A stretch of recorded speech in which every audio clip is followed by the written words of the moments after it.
All right, good morning. So let's get into the political arena right now. It's the third day of October 2022. Iron politics, a lot happened over the weekend, and we just need to get to the root bottom of all this and just to get to understand what really happened and what they portend to us politically speaking. All right, with me in studio I have Honorable Gloria Orwoba, who is a nominated senator in UDA ticket, right? Good morning, yes. Karibu sana. Thank you. And next to her is Honorable Geoffrey Ruku, who is Mbeere North Member of Parliament. Geoffrey. Geoffrey. Not Godfrey. Yes, Geoffrey. Geoffrey, Godfrey, there's always that contention on who is Godfrey and who is Geoffrey. But yes, Geoffrey. Ruku, who is Member of Parliament, Mbeere North constituency. And right next to me is Gitcheru Oketch, who is the Senator of Migori County. Mheshimiwa karibu as well. Thank you so much. Allow me to start with the lady in the middle.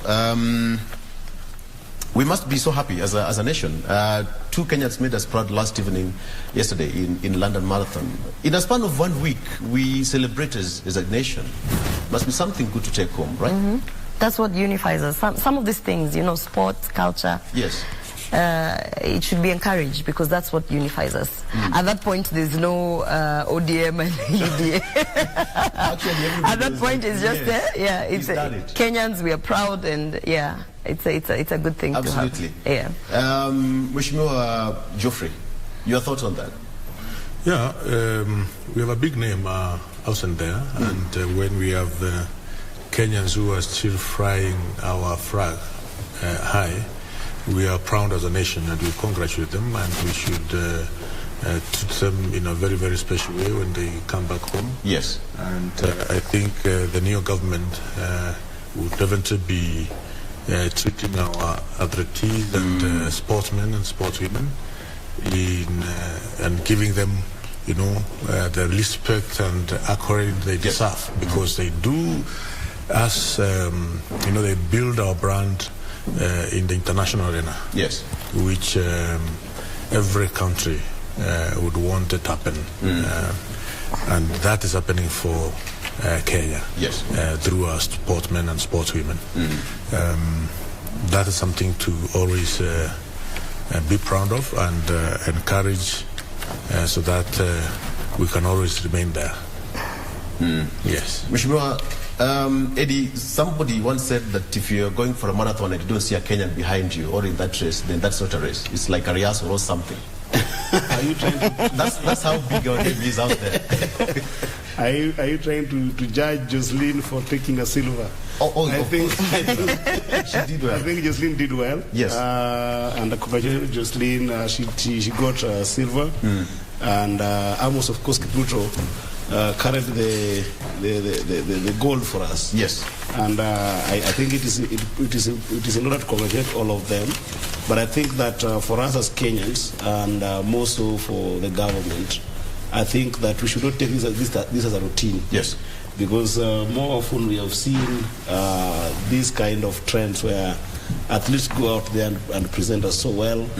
They achieve so much, and then when they come back, it ends at congratulations. Yeah. It ends at not celebrating them more than just congratulations, but more importantly, we haven't as a country taken serious notes to be able to actually invest in sports. I mean, if you look at Britain right now, the UK exports, one of their biggest exports is football. You know, if you look at the global stage, how much money Europe makes from football in general, of course UK in particular, it's just amazing. So there's a big potential of putting sports into another level, and I hope that with the younger people getting into leadership like Gloria, we will be able to be more adventurous and more innovative on how we escalate and elevate the issue of sport in the country. Yeah. And I believe what you're saying is that now Honorable Ababu Namwamba, if he gets approved by Parliament, then his work is cut out, absolutely, because as a nation, we consume politics and sports in equal measure. Politics and sports in equal measure. Mheshimiwa, you left a lucrative job in Denmark to come and delve into politics. Interesting. Yeah. That should tell you that people shouldn't look at politics as just another time waster, because for me, I believe that's where change makers, that's the space. If you want to change policy and governance, that's the space to be in. Yes. So I'm happy that I ended up in the Senate. Yes. I mean, it was a long journey, but I think that yeah, it's time for the youth, and it's time for change makers who want to address different issues. Yeah, and I believe that this is the government that is actually going to try and turn things around. Yeah. So I'm happy that I'm part of it. Yeah. And you being there, perhaps it fills that gap of two-thirds gender rule. It's been a hard, absolutely, because it's a hard nut to crack, even the 12th parliament, and now you're here. And remember, the president said that two-thirds gender rule is going to be part of his idea and agenda. Yes. Why is it not so easy for the parliamentarians? He started from the 12th parliament, now we're at the 13th session now, and we're still talking about gender equality. I think, first of all, the issue is that we were actually addressing a political problem with a legal solution. Yes. So you understand, we have the laws there, but if you do not have political goodwill, then it's not going to be achieved. So we need to be more intentional. So, for instance, the framework for achieving the two-thirds gender rule in terms of elective and appointive, yes, we didn't really have that cut out from the beginning, and I believe that's one of the things that this government promised to deliver within the first 18 months, that at least the framework in terms of how to get women elected is going to be addressed, and it's going to be deliberated and reached upon. So I think one of the issues is we need more women participating in politics. Yes. And there was a question about, we promised 50% of cabinet to women, and when we started, we said, we have 7, but cabinet is constituted of ministers, that's and as well as permanent secretaries. Yes. And hopefully, if the legalities around the CAS position is cleared, that also constitutes of cabinet. So I would say we need to wait a little bit, because cabinet has not been fully formed. Yeah. We just have the list of the 22 ministers who we are waiting for vetting, but we are waiting for the permanent secretaries to be also shortlisted. Yes. As well as the chief administrative secretaries, which is still under contention. It's still under public participation. Yes. Yeah. And so the public is supposed to send the views. I believe we have 3 more days to send your views, and even around what the minimum qualifications, because there's the issue of the degrees. I'm also not a big I petition the degree issue. Yes. So there's also the issue of should they have degrees if it is actually passed through. I think we should be a little bit patient, but William Ruto having actually picked 7 out of 22 is a good show for the ministers, and I believe he's going to reach the 50% mark by the time we're done with forming cabinet. Yeah. Mheshimiwa Geoffrey, you are an independent candidate, but still, when you get to the bottom of, when you go to the House, whatever she's talked about, male counterparts in the National Assembly or in the Senate always get that direct shot of trying to curtail the passage of two-thirds gender rule.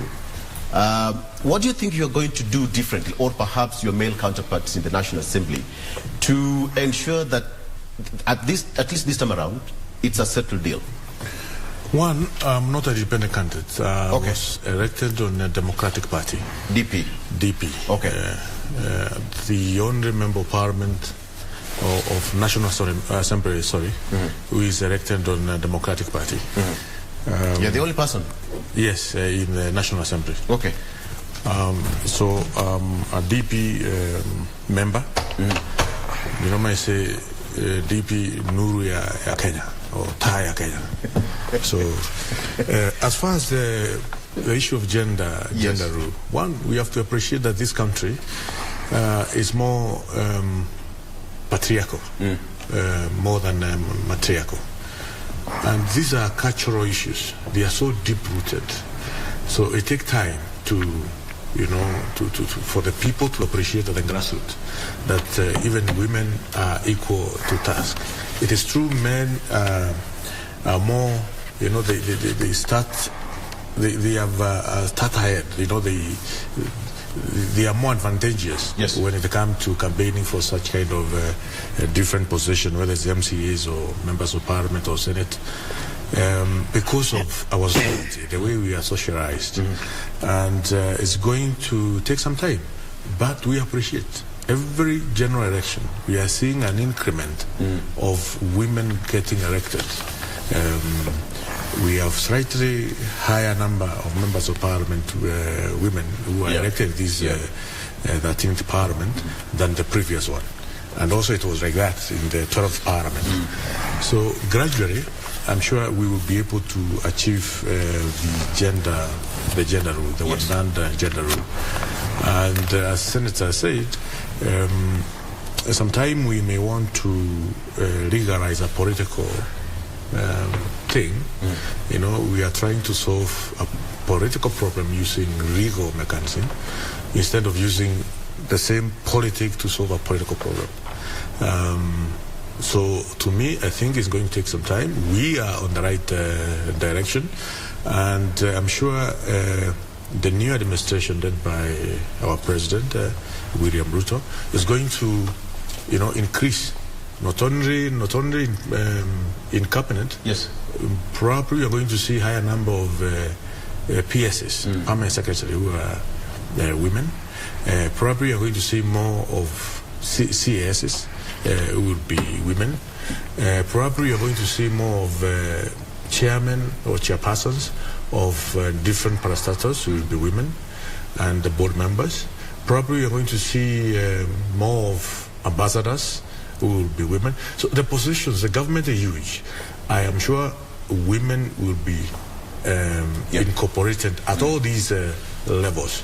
But when it comes to elective, it is the people, it's the Kenyans who decide. And down there at the grassroots, at the bottom of the pyramid, the way we are socialized in our villages is in a very patriarchal manner, which may affect the number of women representatives at every level, from MC all the way to government. I asked this question because Mheshimiwa Gloria is here, and perhaps in the spirit of just siding with her, perhaps she would have felt somehow left behind because of that gender role. But Eddie, as you answer that question as well, I'll ask you two questions. The president was in your backyard yesterday, county next door, and you're here in Nairobi. First of all, on the issue of gender, you know, our country has, first, it's a good thing to see that the cabinet has attempted to have like the exact number. I think it is 7 nominees out of the 21 that are women. And I think when we talk about the issue of gender, I think for me what is prominent and what we should be investing on more is the issue of opportunities for women, and that opportunities is the issue of equality, because as a society, just like I think most of the societies in Africa and outside the world, the issue of women not being given opportunities is not an issue that is new. It has been there for so long, such as so entrenched, that sometimes when women come to the table, they come already disadvantaged. So the question should be, how do you open more opportunities for women in socio-economic platforms, in cultural platforms, that then enables them to be more equipped and more empowered, such that they're not disadvantaged where things like competence is questioned. I mean, in the United States, for instance, women started only voting in 1920. That's a very recent history. Resurgent on women issues around the issue of income at job place and equal treatment of women at workplace are issues that people like Betty Friedan fought for even as late as 1956. There are companies in these advanced democracies that women with the same qualifications as men still face serious challenges in terms of even gap with regards to salaries. You have got the same qualifications, same experience, and then when it comes to issue of now being paid, you're being paid differently. And I think Kenya has made a lot of advance. If you look at our constitution, it has been a very empowering constitution. Article 27, subsection 3 says that women, for the first time, you know, in the continent, women have got a right of equal opportunities, equal treatment in political spheres, equal treatment in cultural spheres. Article 27, subsection 8 is very clear in terms of parliamentary and any other public nominations that women must be given this idea of third gender rule. But that said, I think that the biggest investment that the country can make right now is recognizing that this, you cannot move as a country by ignoring 50% of the population. Okay. Or actually slightly over 50%. And that means that up and above just simple appointments in office, it is important to go back and assess every single place where women have been disenfranchised and where there's been inequality like education and other places, and keep on investing in those places to make women more empowered. Okay. And then the question of the president being at my backyard, and mostly in Kisumu, in Homa Bay. Right. I think that just as my sister Governor Gladys Wanga intimated, as well as my brother Honorable Kaluma, who is actually the MP of the town, the host, you know, where he's supposed to be. Yes. I think what I saw from social media is that there was no communication to them, and I think that it is just proper that if the leadership of the country is going to go to some of these places, not only in Nyanza, but in any other places, local leaders must be engaged. They must actually be involved, because if you give somebody a notice of 1 day or 1 hour to organize themselves to go there, it can be a logistical nightmare. Imagine if you're a legislator who is already in Nairobi, who is hoping to be in Parliament tomorrow, Tuesday, so you had planned your weekend and your day, and you're told to leave here to go to Homa Bay within 6 hours. Is virtually impossible. You cannot get flights to get to Kisumu and then get there on time, because you know, remember the president was going to Homa Bay for a church service, which was going to happen in the morning. So I think that we need to go post the election mentality and post-campaign mentality, and be more inclusive to local leaders and engage them. You know, it is. I think it's the responsibility of the president to reach out more to these local leaders, because the reality is people have been in different political divides, and even as a country, if any statistics is to go by, the IBC gives us a statistic of about 22 million people who are registered. And that means that if the president did get 7.1 votes according to IBC, then it means that there is 6.9 million people who did not vote for him from the Azimio side. And then more importantly, there are 8 million Kenyans who did not vote at all. That means that you've got about 15 million people who did not vote for this current regime. What does that mean? That means that there's more reach out to be done to their local leaders, not even political leaders, but even other leaders in their own rights, community leaders, to be able to be more inclusive and more involved. Okay, all right.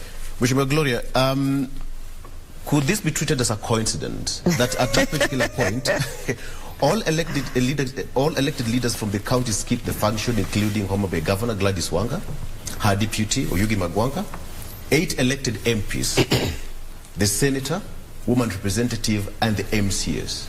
None of them appeared. I think, first of all, it's very unfortunate to say that we did not get an invite, so we have no business there. Anything that happens, and you know this, and Eddie, you know this, you are a senator. Anything that happens in your county, you know, whether or not you are invited, or you received an official invite, or, you know, it's like, it is actually your responsibility to avail yourself. You know, it is actually your responsibility to pick up the phone and say, you know, I probably not received an invite, but I'm being told that Michael Jackson, who has passed away, I don't know when, his parents have woken up or whoever, and they're coming. You understand? Let me ask Eddie, during campaigns, and I'm glad that he has said that, you know, we're not in campaign season, but during campaigns, nobody invited you for nothing. As a matter of fact, you would hear that maybe, you know,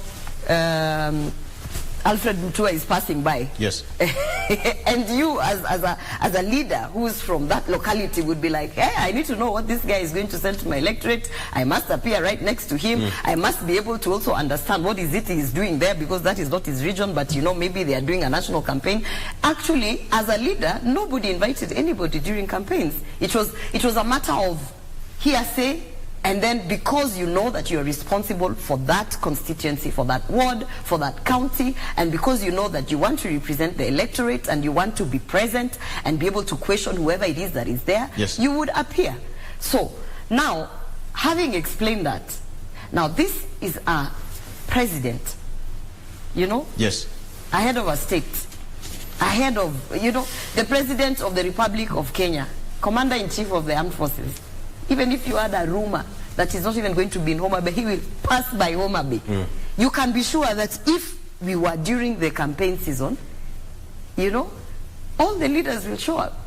Not because they support him. Could this be an oversight? Because listen, let me complete. Not because they support him, but because it is in your interest. Me who ran for a member of parliament in Bobasi constituency, it didn't matter who was going to Bobasi. But it was like, okay, is Raila going to be in Bobasi? Okay. I better show up because I need to understand what is it they're doing. What are they selling to the electorate? Are they decampaigning me? Your presence is appreciated by the electorate. But, you know, if going forward, what Eddie is saying is that he must receive a personal invitation from the office of the president for him to be at his electorate, to be able to represent his electorate every other time that the president is there, that's fine. Okay. That's a small matter that can be addressed. So what would be the normal protocol? Let me add on what... and let me just complete. Let me complete by saying this. It's not a coincidence. But in politics, it's not a coincidence that all those elected leaders did not show up. It's not a coincidence that the governor did not show up.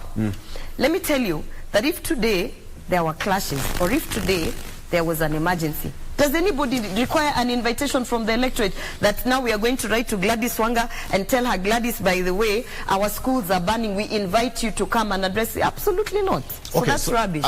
I don't know how presidency operates or how protocol in State House operate, but I would assume there would be some sort of communication to the elected There was leaders. Communication. Okay, all right. Yes, Mheshimiwa. Let me. There were no personal, there were no invitation cards, but there was communication. Let me say this. All right. Yeah.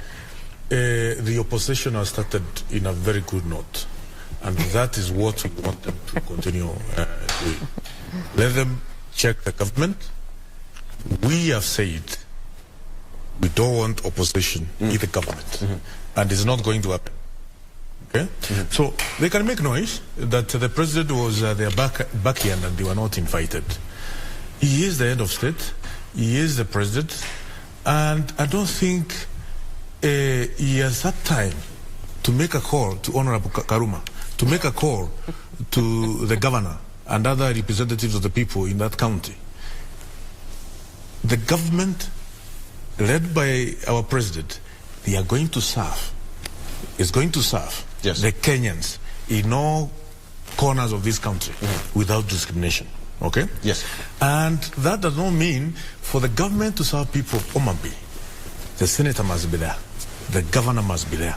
The government has its own structures, you know, and instrument to use to ensure the people of Homa Bay, the people of Migori, the people of Kisumu, Siaya, and other places are served like any other Kenyans. Yes.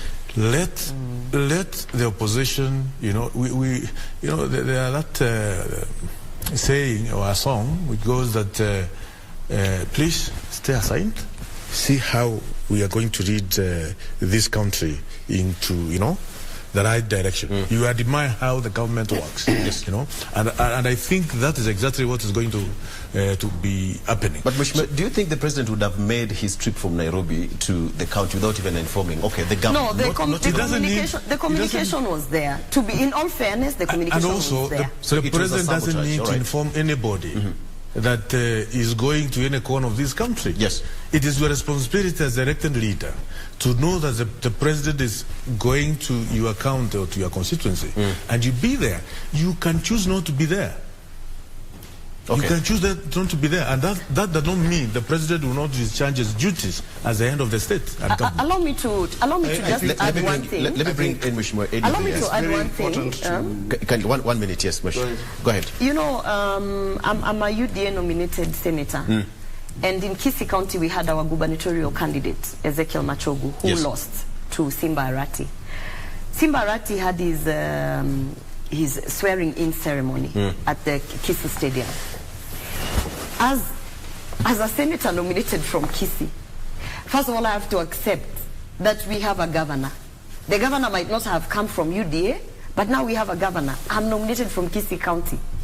Now, in the interest of my people from Bobasi constituency, would I say I'm going to stay away from Simba Arati swearing in? I do not want to be part of it. I'm not going to engage in it. No, because Simba Arati is going to serve all Kisiis within Kisii County, including those of Bobasi constituency who I represent. And so therefore it is my duty to show up, and I did, and it is my duty to work with the leaders of that, to work with Simba Arati, who is the governor, because at the end of the day, as a responsible leader who's nominated from Kisii County, who is representing Bobasi constituency where I reside, it is my duty to ensure that whatever services and whatever funding or that's coming from Simba Arati's government goes down to my people in Bobasi constituency. Now the same applies with Homa Bay and with all these other regions. It is your responsibility to ensure that any national projects, and President William Ruto spoke about bringing in the national housing project to Homa Bay, the first 2,000 houses, and then after 12 months another 4,000. He spoke about the development that he was going to bring there. I do not understand why, as a sitting governor, you would snub such an event of that magnitude. You'd be surprised. I have to make a disclaimer that we don't have any representative from Homa Bay County, but this is a national. It's important. It's a national conversation. You'd be surprised. Exactly. And I also think that I've listened enough. Go ahead, Mheshimiwa Eddie. I think it's very important. Leadership is about values, my brother. And one of the key values that I personally espouse to and I admire, I'm not saying that I'm perfect in developing that value, but I'm thinking that at a national level, one of the biggest values that you must have in leadership is humility. And sometimes power do get into the heads of people. And one of those places that you have to be very careful about is the presidency. And even being in leadership where my sister Gloria sits is a point of privilege, because the Constitution is very clear that in Article 1, subsection 2, that the sovereignty of the people of Kenya belongs to them, and they can delegate that sovereignty to their democratically elected members, right? So for you to claim here that it is my duty as an elected leader to go anywhere where the president is, even without invitation, borders that very thin line between humility and arrogance. Yes. And the reason why I say this is, if you can tell me that the president is going to my region and all the leaders who are not elected democratically are communicated to in person, right? Okay. And they get invitation in person on time to prepare themselves to be there. That's not true. This is true. No. These are guys who... I'm trying to get to the bottom of this matter. That's not true, though. You give them so much time. Speak facts. But it's not true. Be a good listener, because when we were speaking, I was listening. Okay. But speak the truth. This is the truth. All the leaders who were there could not have possibly been there, all the elected and unelected leaders, without possible invitation. This is a president. This is not a leader of some cultural event in a village. There are protocols that run our presidency that are established by law that do define how to access where a president is. And then number two, if you're going to say that you're going to talk more about my duty and not your responsibility, for instance, if you're saying that the president is going to bring some developmental agenda into Homa Bay, things like housing and other places you're talking about, I don't think that is fair to say. It's not true, because the elected leaders of that region are well versed and well placed to understand the needs of that community, to understand the local priorities of developmental projects that they need, to an extent that if the president indeed talked to them about those projects, then he would know whether those are the projects that they needed. And that can only happen if there is an open outreach and open dialogue between the presidency and those elected. So I'm just being cautious that as a country, we are degenerating in a point whereby even the presidency is challenged not to have some basic values. If you look at Article 132 of the Constitution, the roles of the presidents, my brother, is very well defined, and among those, uniting the country. Oloo did not get a personal invitation. David Ocheng did not get a personal invitation. Matthias Roby did not get a personal invitation. I can go on. Okofo Bado did not get a Fred Outa, Raymond Omolo, for Lake, the managing director of Lake Regional Base, did not get a personal invitation because these are people that are interacted with. But and as a matter of fact, so when you say they got a personal invitation, substantiate that. Yes, what happened is that there was communication that was sent to the leaders in general for the region, and they were informed. Some form of communication. That's what I'm saying. You might call it general, but it's coming from the state. You know, Eddie, don't get worked up. We are talking about do not expect to get a personal invitation from the president. It is not personal. What was communicated, Eddie, and let me clarify so that maybe perhaps there is an issue of comprehending. What was communicated, just as he goes to any other region, is that the president will be coming, he'll be going to this church. The message is passed to all elected, nominated, and including religious leaders, including, local chiefs, whatever, the message is passed. Okay. Now it is upon you to actually now say, I have heard the president is coming. At this particular point, again, it's quite unfair that we don't have any elected leader from Homa Bay County to explain what really happened. But it's a matter of national concern because the president will be traversing, the country quite often for the next 5 years. So I would imagine even the local area MCA was a no-show. All right? What's that this really show? So does it mean that each and every region that did not vote for the president or perceived to be not aligned to the president's side? In fact, the question is, did all those leaders not get an invitation? Exactly. Let me get from you. It's not right to trivialize the functions of the head of state. Yes. And this is exactly what my brother senator here is trying to do.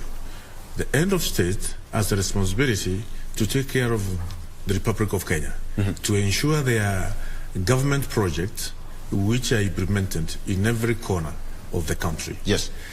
To discharge its mandate, which has been given by the people of Kenya, it doesn't require permission from any leader, whether it is MCA, whether it is governor, whether it is senator, for him to be in any corner, in any village of this country. And we know the nature, we know how the president operates. This is a man who will wake up and be deep in the village. Yes. Not even in the town, the major town. Right. No, in a market center, very far away, deep in a place of what we may call of nowhere. Let's not gag the president in terms of writing invitation to elected leaders. Even these elected leaders, they have their own mandate, they have their own responsibility which they are supposed to execute. And they will not require permission. And I believe the intelligence is on the ground. They will not require permission from the head of state for them to discharge their duties. No, when you are going to your county, you don't require permission or to invite the board to tell the president that you are going to Migori. No. I think we cannot hold hostage or gag the president in the name of invitation. And let me tell you, the opposition will be invited and they will refuse to attend even those functions. Okay, what they are doing is right. First of all, see how the government operates. Don't say what I didn't say. Gentlemen, let me read a moment. Let me read a tweet. This is very important. Let me read a tweet that was sent out by Honorable John Mbeere. John Mbeere tweeted, Ruto has left my home county aboard a military chopper. He took the smell of the sea in sea over there, ostensibly to boast. Okay? I didn't attend because, quote unquote, if I were to explain, I was held up in other compelling commitments. Let me read another one from Gladys Wanga herself, who is the governor. If they have a bearing commitment, we are okay. Just 1 minute, Mheshimiwa. 1 minute. Gladys Wanga says that His Excellency the President, Dr. William Ruto, is today, that was yesterday, scheduled to visit Homa Bay Town to worship with us at the AIC Church. I wish to extend a warm welcome to the President on behalf of the great people of Homa Bay and request him to feel at home. All right, it continues to say, I am, however, out of the county on official duty and will therefore be able not to join His Excellency for the church service, blah, blah, blah. The people of Homa Bay have a culture of great hospitality and will warmly receive the president as he visits to pray with us. And lastly, this one came from the host member of parliament, Peter Kaluma, which went, I just got an information that President Ruku will be in Homa Bay. I am unable to be with him due to lack of means. He says, it takes vehicles 6 to 7 hours on average to reach Homa Bay from Nairobi. I don't own a chopper. Now, first of all, could this be a coincidence? My brother there, ask Eddie if he came to Kasarani. Eddie, did you come to Kasarani? A question to Eddie. Eddie, the two discuss. Eddie, I'm asking you a question. Senator, you had a personal invitation. And you can't talk about Senator Eddie, continue. No, but I'm asking a question. And then you want me to blaze over them, and they're very weighty issues. My brother has just Senator, you're on the floor. Yes, your mic is on. My brother has just accused me of wanting the president to seek permission to go any of the country. That's not what I said. Okay? There is no anybody who wants the president that wherever he's going, he must be able to ask for permission to get to those regions. I mean, if you read what Gladys Wanga said, it's very clear that there was warm embracement of what the president was coming to do and coming to Homa Bay. But like what I'm saying is appreciating the fact that you say that there is communication that was done, and that communication was done one way. Yeah. I mean, like we can't close our eyes on that. We can't ignore this. There's something in science called the yardstick. Okay, and the yardstick for this week, actually, this past week, is the president opening Parliament.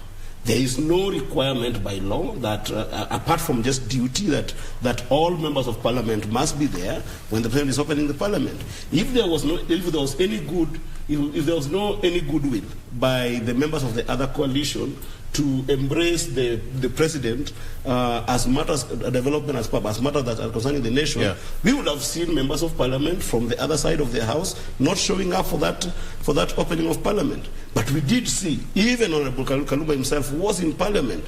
Why? Because they had adequate time communicated to them about the functions going to come. I mean, you cannot trivialize other functions of any elected leader and just pick on one.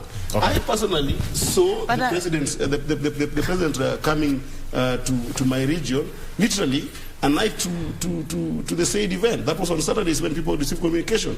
It cannot be a sheer coincidence that all the leaders that you're talking about that were not elected, that are seeing themselves as dissenting voices from Nyanza, happen to be there, right?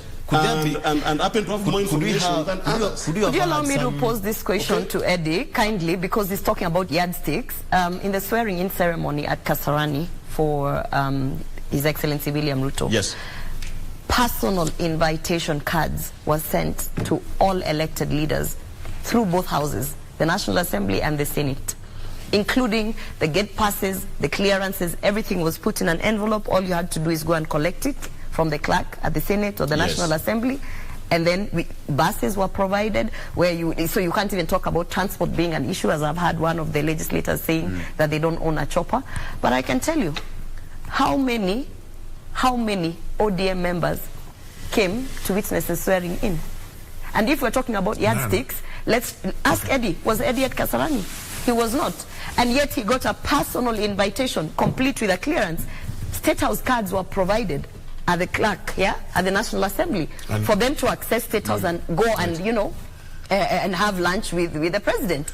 None of them showed up. So it is not a coincidence, and it's nothing to do when he's talking about there's a yardstick here, we went for parliamentary opening and what. There's nothing. And probably for parliamentary opening, they were motivated by something totally different, which I not want and in fact, that you should say it. You should say it because for parliamentary opening, the motivation had nothing to do with national government, and Eddie knows that. Honorable members, order. It's 8 a.m. He knows the motivation. Let's take a break. I think.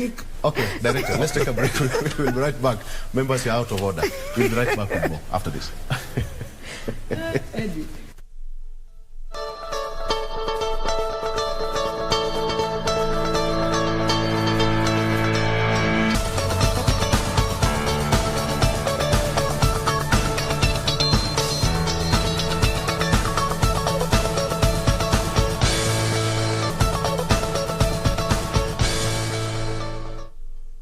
and welcome back. If you're just joining us, this is Good Morning Kenya, and the show on air right now is Eye on Politics. I have 3 legislators, and we are talking matters national politics. All right, so Mheshimiwa Geoffrey, let me start with you. On this issue, moving forward, what do you think, generally speaking, what should happen so that we have that level of cohesion in terms of running the affairs of the government, so that we don't feel that there is a crack in between, members of the legislature and the executive, where there's always a very big fight, all years? First, I commend the President for visiting the REC side, knowing very well that he did not get huge support in that side. It shows his interest and desire to unite the country. And this is something he promised to do, that he's going to be the president of all Kenyans, those who voted for him and those who did not vote for him. I think what the opposition should be doing is to really embrace this kind of gesture from the end of state, that even before him touring to areas where he got maximum vote, very huge support, he's spending his day in Siaya, in Omambe. And he's not only spending his day in Omambe and leave Omambe with nothing. He promises what his government is going to do in terms of housing, and the housing program is going to create many thousands of jobs. And it is the youth, and the businessmen of Omambe, of that region, who will benefit from such kind of business project, a government project. Okay. So I think the president is trying all what he can to ensure we have a united nation. And his turn, you can hear what the registrators from that corner, how they are dismissing the effort of the president. It's okay. We know they are in opposition. We know they have been gagged for many years by the leader, who I respect very much, Raila Odinga. But I think it's time for that region to rethink of the way of doing politics, and probably, support the government of the day. Or if you're not going to support the government of the day, let them keep distance, and see what. Is that a threat? Senator, let me get your. No, it's not a threat. Is that a threat? It's not a threat. Let me tell you. I believe we were getting 30 seconds. It's not a threat. We are on concluding. But there are things we need to correct. You'll get your moment for a rebuttal. But I think you should help him not to have. Probably you can take back your words if it. You cannot take goes wrong with him. Which one am I supposed to take? You're out of order. You're out of order. No, you're out of order. We are coming to give our opinions and our views, and I don't think that Senator Gloria, right? People. You're closing. I believe on this matter, so that we can conclude. The president should serve all, and that is what he's trying to showcase. And I believe it was a good gesture for him to start by visiting the regions that are perceived as hostile regions. Also, to assure the people from those regions that government will still serve you, and government will still bring development or national projects to that region. And that is exactly what President William Ruto was doing. Actually, to the extent that he didn't have to articulate the manifesto and the projects that he has in store for that region, but because he probably understood that there is some fear that they might feel marginalized, that they might think because they did not vote for this particular leader, they might not get projects. Yeah. So he articulated the plans that he has for the region. The affordable housing, 2,000 plus 4,000 units, around 6,000 units. He articulated issues on agriculture with the cotton. He articulated even issues on providing the support on artificial insemination for certain breeds. He even articulated in terms of the stalled projects that are there that he's actually going to ensure that they are brought to fruition. And I believe that's a good show, so that at the end of the day, anyone who is sitting in what is perceived as a hostile region for William Ruto should understand that the projects are coming because the president president is there to serve all. And I think for leaders in future, it is in your interest to represent your people, no matter which side of the political divide is going. I mean, if an international organization, an international NGO decides to show up in Homa Bay with 24-hour notice and they are going with, for instance, incubators, 1,000 incubators for chicken, will you say that they did not invite me and they did not give me prior notice? No. You will take the next flight to ensure that those incubators are received, that they are given to the proper people. You will be actively ensuring that your people are getting that development. So leaders should understand it's not to practice political obscurity, but to represent your people at all times. Thank you. Mheshimiwa Eddie, you're on the floor now. Your mic is on. Yes. You gave them quite a lot of time before the break. I didn't respond. Go ahead. They've also got enough time, and I hope they'll also listen to me. You have the advantage now. First of all, what I would want to say is that people from Luo Nyanza actually do pay taxes, in this country.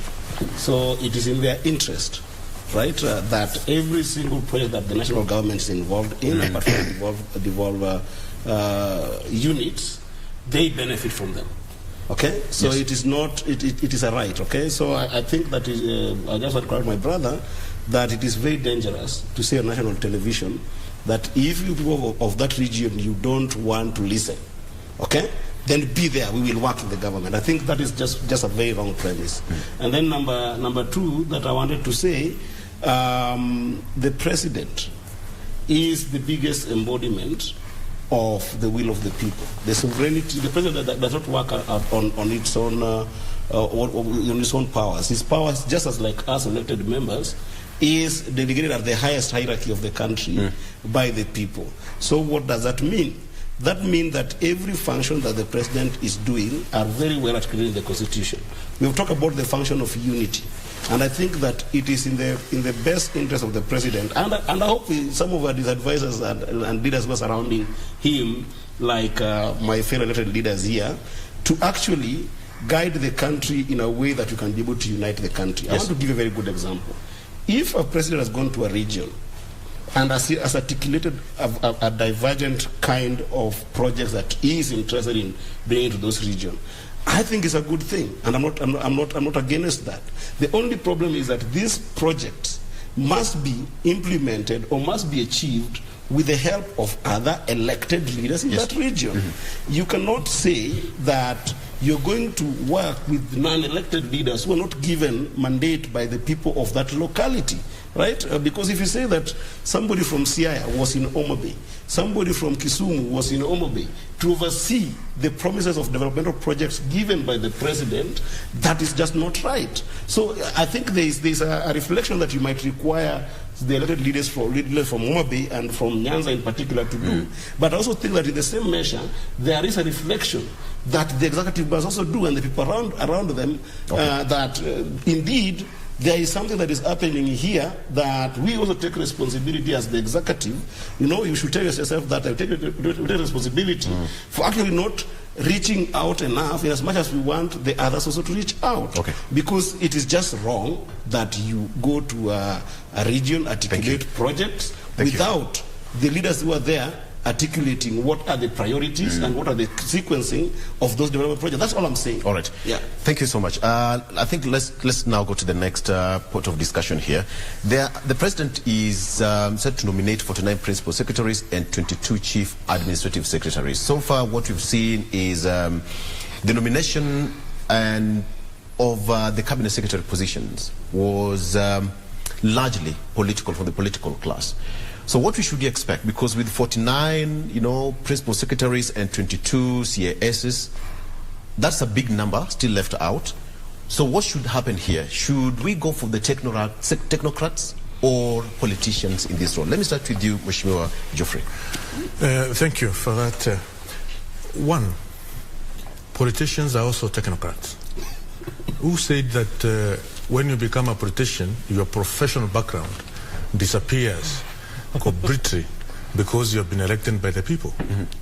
We are professionals, very well trained, in very good schools, in very good universities. So if there are some politicians or who have played a key role in politics in the past, they have all the right to be nominated by the president in the cabinet, as well as permanent secretaries. And there is notion that the government of the past government did not have politicians in the cabinet. There were very many politicians there. So I think the issue of politicians getting a cabinet nominee and permanent secretaries nominee, to me, is neither here nor there, because these people are professionals. They are technocrats. The fact that you have never expressed interest to run for a political office and another one has expressed interest to run for a political office does not, give you the tag of he's a politician, he's a technocrat. All these people nominated by the president, those who are going to be nominated by the president in different capacities, I believe all of them, they are technocrats. And I would advise the president to actually nominate technocrats who have the touch of politics. As their background? Very well qualified people who have gone to school very well, but also who have touch of politics. Those who know what is happening at the grassroots. Because some of these guys you want to call technocrats, the middle class people who live in Lavington, in Croatia, and these other areas, and they go to their villages after 6 months. People middle class. Sorry? You call those people middle class, and they go to their villages, after a year or during specific holidays. They don't have the touch of what is happening on the grassroots of this country. Okay. All right. So I would advise the president to really even go more, do much, get those who have the touch. They are well trained, they are professionals, yes, they are technocrats, but at the same time, they are people, if you ask them what is happening in their villages or in different corners of this country, they understand the bottom of the pyramid down there. Okay. Remember, we are serving a government which believes in bottom-up. Okay. Mheshimiwa Gloria, there must be a lot of pressure for the president now as he, forms his government. And with 49 and 22 CSs, I would imagine the kind of weight and expectation, because at the end of the day, Kenyans are waiting to see how he's going to form the bigger part of his government to run the affairs of UDA and, Kenya Kwanza in general. What do you think? I think, first of all, it's not right to say that should we pick politicians or technocrats? Because first of all, a politician... Or should it be a blend of... The thing is, first, the definition of a politician is a person who's active in party politics or who is seeking to be elected, to get an office, in an elective office. But that person is not... when you're active in party politics, it doesn't mean that you are not an industry player in a different industry. It doesn't mean that you have no skills and competencies in other industries. So a politician simply means a person who's seeking an elective office or who is holding an elective office. But outside of that, that means that, for instance, you just started the show by saying, I came back from Denmark and I left a very lucrative job to join politics. So it doesn't mean that once I'm in politics, now I've stopped being a project manager, a critical facility manager, an IT expert. It doesn't mean that I've ceased. It just means that now I'm seeking an elective office. So it's a blend, because at the same time you need to get, when you talk about cabinet, you need to appoint people who understand the political vision. They have to understand the political vision and then be able to use their expertise and their capacity to now implement the technical part of it. So, you need a blend of the technocrat and the politician. So, for instance, there are so many managers out there. There are so many. For instance, I'm very keen on the ICT ministry and the youth ministry. So those are the two things that I was really waiting to see. Oh my goodness, How did who is going to get that? Who's going to get my boss right now?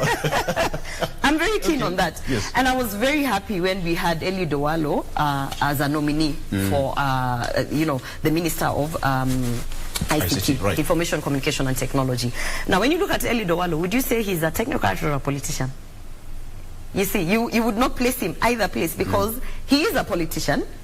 He has been active in the party politics. He's been active within those spaces of politics. And he's a very serious consultant. Eliud Owalo is a PhD holder, for instance, in he's a PhD holder. He has a master's in business administration. He has 2 degrees, and on top of that, he has actually actively been in professional spaces where he has given his technical expertise. Yeah. But at the same time, when we looked at the economic forums that were going around the region, particularly in Nyanza, I'm from Nyanza region, he is the same strategist who came together, brought the Nyanza leader together at that point, drafted the economic the regional economic bloc that we are going to use to implement the Kenya Kwanza manifesto in Nyanza. So in itself, you can tell that he is a person who is both a politician and a technocrat. Yes. And then now when you look at the background that he has in terms of leading the Ministry of ICT, he's squarely, in fact, the recruitment was done. You would think that our President William Ruto actually was sitting and ensuring that we can't just put people who do not have, skills that will go to deliver in that ministry. Yes. So I would say it's difficult because there's expectations from technocrats who never participated in politics. Oh, yeah. But the expectation is there. At this particular the expectation is there. They're like, oh, I'm the MD of so-and-so, I'm the director of blah, blah, blah. But were you part of the political vision? No, you were not. So therefore, yes, you have the capacity to deliver with the the skills that are needed to now when you're talking about information and communication and technology. Yes. But do you have the political vision? Do you know what it meant for the bottom-up economy? Do you understand that the hustler nation came from somewhere and they're trying to take this country? So the political vision must be a very delicate act to balance from absolutely to pick a government. And I believe that's one of the reasons where we fell short with the 4 women. Okay. That's because there are women who are there, who are actually capable, who are technocrats, they have the professional capability, but they have no clue about the political vision. All right. Yes. Yeah. Let me get your point, Senator Eddie. When I get to this kind of... please don't spoil of debates. Allow Eddie. When I get to this kind of debates, to me, I look at my country as a young person and where I want to see my country in the next 70 years. When we are all old and bent double and we have served all our political, functions and stuff, what is in this for the common mwananchi? Where do we want our country to be in the next 70 years? And for me, this is where the value of humility comes again into the idea of advising and soliciting advice to the president. Is that at a time that we are forming a cabinet like right now, there are 2 things that are happening. There is a serious pace of change in the world that we must compete with in order to actually be able to create opportunities and jobs for young people and women in this country and people who are struggling. And most importantly, there's a lot of crisis that is going on in the country that this crisis, you must find a way of arresting them before they become bigger crises. So if you look at the cabinet formation, the spirit of the Constitution, when we talked about you should not, when the desire of the spirit of the Constitution was that you should not have politicians being in cabinet, it is not a question of just being a technocrat. Okay? I want to get this very clearly. It is a question of if you are given a role at an executive level, because the Constitution was very keen on making sure that the different functions of government are truly independent. And one of the things that consolidates independence in the executive is the idea of making sure that you have got people with no vested interest. It's not about being a technocrat. It's about avoiding politicians, because politicians by nature have got serious vested interest. And the moment we cannot overcome vested interest in our governance, my brother, the country cannot move forward. Yeah. Mm. We have seen this a time without number, whereby the difference between the private sector and the governance in the country cannot be separated, because we end up having people with vested interest in cabinet ministries and in very key decision-making areas, to the extent that there is no proper business going out to the private sector. People want to do business within government. Okay. Assume you're sitting with the president, yes, where he's drafting his cabinet and, yes, coming up with ideas. What would be your idea or your input to the president in that position? My input will be for him to make proper and good decisions. He should look at not just qualified people, but people without vested interest. For instance, right now we have got somebody like David Gitcheru, and I'm not criticizing people. I'm just being factual. Who has been put into to guard the energy ministry. Right now, a typical Kenyan, right, is really suffering because of the energy crisis across the globe. You need a mind that has been, even in the industry, with experience to be able to solve the question of energy. The president, as we speak right now, is grappling with the issue of should we stop the subsidies, which he has done, or should we maintain the subsidy, yes, and put it in the right place? We know the vested interest that is with the oil marketers in the global scale. We know there are people who have used tax breaks to companies to be able to actually deal with this issue of energy. But then you put someone who has never had experience in that sector. Honestly, what are you doing to solve this crisis? Another one, to finish, is a nomination of, I think, it's called Ezekiel Machogu, who was nominated as the Minister of Education. I mean, the country is struggling to change the curriculum of this nation for the third time. In places like Europe, places like the US, when Horace Mann came with a program for education and curriculum for education in the United States in 1700s, it has never changed, yet they've got the best quality of education. Yeah. Finland, the same. We have changed our curriculum 3 times, and even as we do it right now with CBC, we haven't gotten it right. Why can't you take somebody without vested interest? And I agree with you. Sometimes it doesn't mean that you have to be completely a technocrat to be put there. But at least pick people who have got a serious history of dealing with these complex issues within the experience of their disciplines. Okay. And then we can move the country forward. I think Senator need to not misinform the Kenyans. The principal caretaker of this nation is the president. He has the big picture of where he needs to take this nation for another 5 years. He needs people to assist him in his cabinet. People who knows where he's coming from. People who knows clearly his vision for this nation. He can only appoint people he has worked with, people he knows their capabilities and capacity, and people he knows that they understand his vision. Yes. He's talking about nominee Chilchil. If we have one of the competent Kenyans in many fields, in ICT, remember he served as a Minister of Energy in 2013, okay? And because of some internal politics, he was kicked out. Not because of incompetence, not because of any wrongdoing. So the person to take this country forward is the president. And the president needs people who ensure that they understand his vision.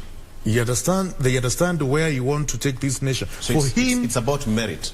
For these people to help him, one of the things is these people must have walked with him the journey of politics.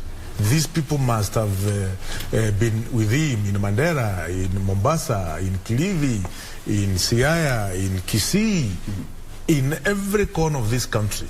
We cannot say when you accompany the president during the campaign period and you help the president during the campaign period, then you call it vested interest. Right. That is a very wrong one to use. Can I chime in?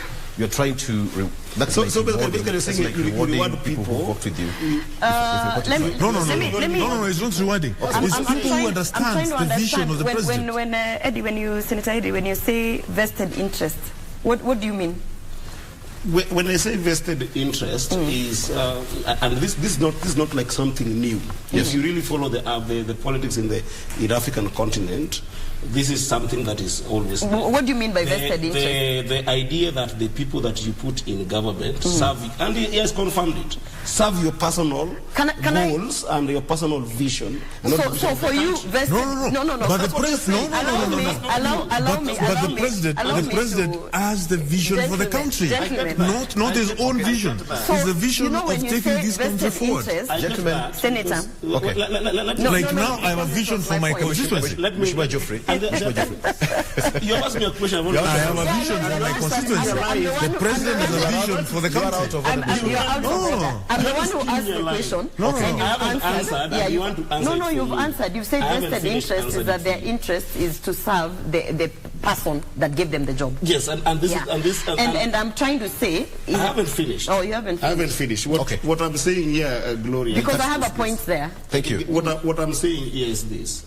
The provision by the Constitution to be able to form 18 to 21 ministries is based on assessing the needs of the country and the challenge that the country is facing. Yes. To the extent that when you choose to put a ministry of devolution, as the president did the past government, is so an opportunity to build capacity for devolved units. That's an interest of the country.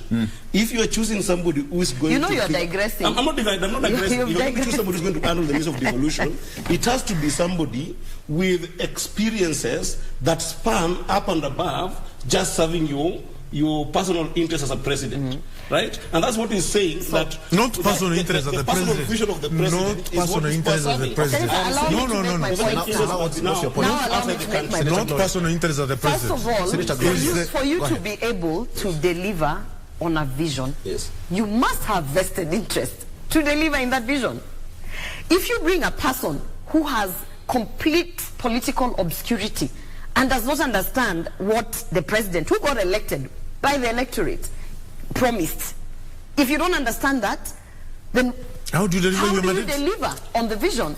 Now the second thing, let me complete by saying, vested interest, I could be having vested interest on a personal level. I could be having vested interest because I support a certain coalition. I could be having vested interest because I believe in the hustler nation, which is a theme of something that we are trying to sell.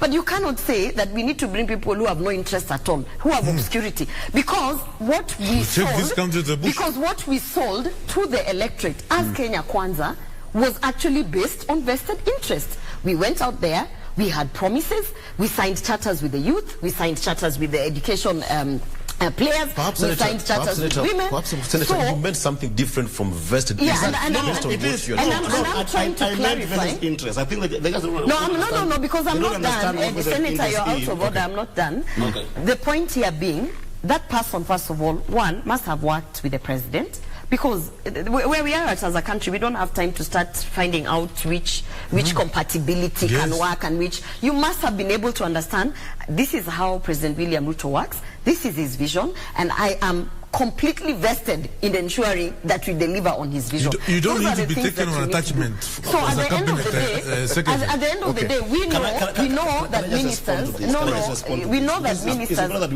can't respond when I'm not done. Okay. Yeah. We know that ministers are political appointees. We know that. They are. It is there as much as you want to separate and ensure, and that's why President William Ruto said he would like to have those ministries accountable by ensuring that the ministers can be able to be called to the National Assembly, to the Senate, to be able to interact directly with the legislators, to be questioned. And that is now where you have the independence of the two, because these are political appointees, but they must deliver to the task that they have. And how do you put them in check? You bring them to the floor of the House, you question them on the things that they're doing, you question them on the budgets, you question them, whatever it is, those committees we are forming this week. So at the end of the day, they must have vested interest in the vision. Allow me to take that as your final remarks, because you see the director on the floor, which means things are thick. Yes, Eddie, go ahead. Can I just say this, my sister and my brother? Yes. The presidency is not there to serve a coalition. once you're elected a president, you must move up and above a coalition of parties that brought you. It can form the substratum of your vision and your visioning of the country, where the country should go. That's not a problem. I appreciate that. I appreciate that the fact that Azimio did have a manifesto with which we bring it as a rubric to be measured by the people of what we're going to do for the country. The same to the president. But once elected and taken that office, you must be able to rise above that and overcome the challenge of what I call vested interest, which is personal interests that are small interests of individuals within the coalition. Honestly, I even now feel empathetic to President Ruto. He seems to have been held captive from what my mother Listen, there's nothing like that. Let's not. I haven't finished. Let's not have some No, we are running out of time. This is why I'm saying this, and they keep on cutting me. Yes. This is why I'm saying this. If your best people can come on national TV, elected and nominated within the DNA of Kenya Kwanza, can come on TV and say that the people who you ran with in politics and who you went with around are more deserving than other qualified Kenyans. Nobody has said that. Said it. To be able to be nominated as ministers. When we saw the President Uhuru Kenyatta having people like Matiang'i who have never been able to constrain. He messed this country. Matiang'i messed this country completely. Take it away, please. It's a new regime. It's a new regime. ICT. This is my time now. Senator, please, Senator. Mheshimiwa, 30 seconds kindly. You have a disadvantage of time. 30 seconds kindly. I don't want to lose my job because of you. Thank you. I think I'll give an example. Sure. I'm a elected member of parliament. And the elected member of parliament constitutes a constituents office and put in people who he thinks that they are going to help him in running the constituency.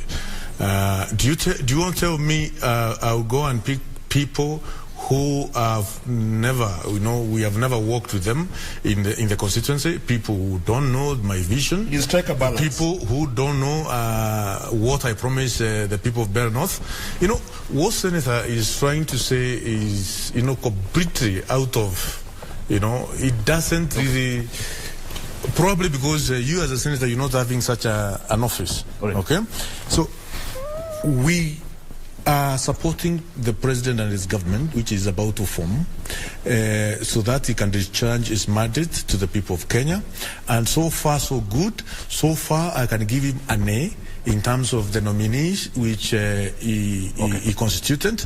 And I am sure, even when you listen to a speech in United Nations, Thank you. The president will continue making Kenyans. He'll deliver. Right. And he's going to deliver. Thank you. Absolutely. 100%. Lady. Thank you. We can continue this discussion. I know we have got a lot of time, 5 years to go. Please, come back to the show. We have got a lot to tell Kenyans. Thank you when for we start, having us. we'll always have to talk. Thank you so much, Mheshimiwa Geoffrey Ruku, MP Mbeere North constituency, Gloria Orwoba, who is nominated Senator under UDA ticket, and Eddie Gitcheru Oketch, Senator Migori County. Allow me to say this. Please go out there and serve your people. That's the most important thing. Thank you. You have the mandate. All right. Thank you so much. That's why we end it up. My name is Victor Oloo. Have a good morning. Bye-bye.